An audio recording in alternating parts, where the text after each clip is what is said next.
Bonjour à tous, joyeux Noël. J'espère que les vacances se passent bien. Donc aujourd'hui, on va regarder une équation pour Noël. L'énoncé est le suivant. On prend x, y et z, des réels dont la somme est nulle. Et on aimerait montrer l'équation suivante. X carré plus y carré plus z carré sur 2, multiplié par puissance 5 plus y puissance 5 plus z puissance 5 sur 5, est égal à x puissance 7 plus y puissance 7 plus z puissance 7 sur 7. Voilà, donc je vais vous laisser chercher pendant une demi-heure, une heure, et je vous donnerai une indication.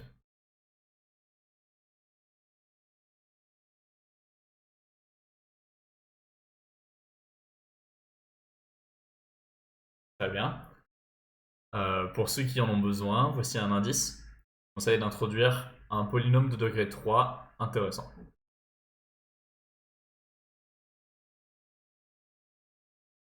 Et dernière chance pour mettre sur pause.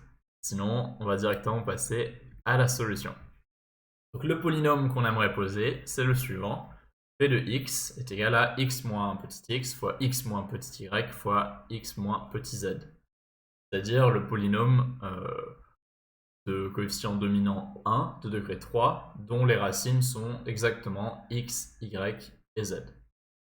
Alors qu'est-ce qu'on peut dire sur ce polynôme? Si on développe l'expression ici, il peut s'écrire x cube moins x plus y plus z, on sait que ça fait 0, fois x carré, plus un terme fois grand X, moins le produit de x, y et z. Pour ceux qui connaissent ces trois expressions, x plus y plus z, xy plus yz plus xz et xyz, c'est ce qu'on appelle les polynômes symétriques élémentaires en les racines x, y et z. Si vous ne connaissez pas, c'est pas très grave, puisqu'on ne va pas vraiment s'en servir dans cette résolution. Essentiellement, on est en train de dire qu'il existe un polynôme avec x, y et z comme racines, et ce polynôme va s'écrire x cube plus un terme en x moins un terme constant. Donc on appelle le terme devant x sigma 2 et le terme constant sigma 3. Ça, c'est des notations qui viennent de la théorie des polynômes symétriques élémentaires. En fait, ce qu'on aimerait faire pour avoir une chance de prouver l'équation, c'est d'exprimer ce qu'on va appeler SK, la somme des puissances km de nos racines. On aimerait pouvoir faire ça pour k égale 2, k égale 5 et k égale 7. Ensuite, on va montrer que le produit de SK sur K, K égale 2 et 5 est égal à S7 sur 7. Si on arrive à exprimer à chaque fois SK en fonction de sigma 2 et sigma 3, on va pouvoir simplement comparer et on va espérer s'en sortir à partir de là. Alors comment on fait pour décomposer SK en fonction de sigma 2 et sigma 3, sachant que x plus y plus z est toujours égal à 0. Alors pour ça, on a une première méthode, pour ceux qui ont un peu d'expérience, on va utiliser les identités de Newton. Mais c'est pas la méthode que je vais présenter aujourd'hui. Donc si vous voulez en savoir plus sur les identités de Newton, c'est des manières de décomposer justement les sommes SK à partir de ce qu'on a appelé les polynômes symétriques élémentaires. Donc je mettrai probablement un lien vers un cours de polynômes qui vous explique un peu plus la théorie des polynômes symétriques élémentaires et les identités de Newton. Et donc pour ceux qui ne connaissent pas les identités de Newton, c'est pas grave, on va faire ça à la main. Donc par exemple, si on regarde S2 c'est juste la somme des carrés. Et alors c'est assez facile en bidouillant un petit peu de voir que c'est égal à x plus y plus z au carré, moins 2 fois cette somme-là, sigma 2. En fait, comme la somme de x, y et z vaut 0, ça c'est juste égal à moins 2 sigma 2. Donc pour S2 c'est facile, ça va devenir un petit peu plus compliqué pour S3. Donc on va vraiment avoir besoin d'utiliser le fait que x, y et z sont racines du polynôme. Alors comment calculer S3? On va réécrire les relations qu'on a grâce au polynôme.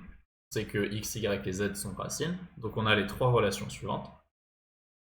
Et là, bon, bien sûr, on a envie d'additionner les trois équations. On obtient, donc pour la première colonne d'addition, on obtient S3. Pour la deuxième colonne, on va obtenir sigma 2 fois x plus y plus z, ce qui fait 0. Et à côté, on va obtenir 3 sigma 3. Donc on obtient que S3 est égal à 3 sigma 3. Bon, j'ai calculé S3, en fait, on n'avait pas besoin de S3, on avait juste besoin de S5 et S7, mais vous verrez que ça va servir dans la suite. Donc on va en fait les calculer de manière récursive comme ça. On a, par récurrence, pardon. On a S3, donc maintenant pour calculer S4, on va faire la même chose.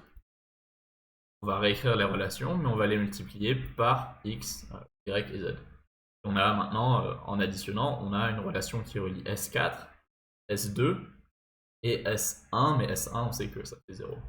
Donc on obtient S4 est égal à moins sigma 2 fois S2. Comme S2 est égal à moins sigma 2, on obtient que S4 est 2 sigma 2 au carré. Maintenant, on voit bien qu'on peut continuer par récurrence, en fait, en multipliant encore par X, encore par Y et encore par Z. Donc pareil pour S5, on obtient les trois équations ici, et on en déduit que S5 s'exprime en fonction de S3 et S2. Donc on obtient S5 qui vaut moins 5 sigma 2 fois sigma. Alors ensuite on aimerait calculer S7, donc on pourrait calculer S6, mais comme on n'a pas de terme carré dans notre polynôme, on voit qu'on peut directement avoir S7 en multipliant par X4, Y4 et Z4, et on obtient comme ça en sommant S7 qui vaut sigma 2 fois S5 à moins plus sigma 3 fois S4. Et donc quand on fait les calculs avec les valeurs de S5 et S4 qu'on avait déjà calculées, on obtient 7 sigma 2 carré fois sigma 3. Voilà, donc là maintenant on a toutes les cartes en main pour conclure.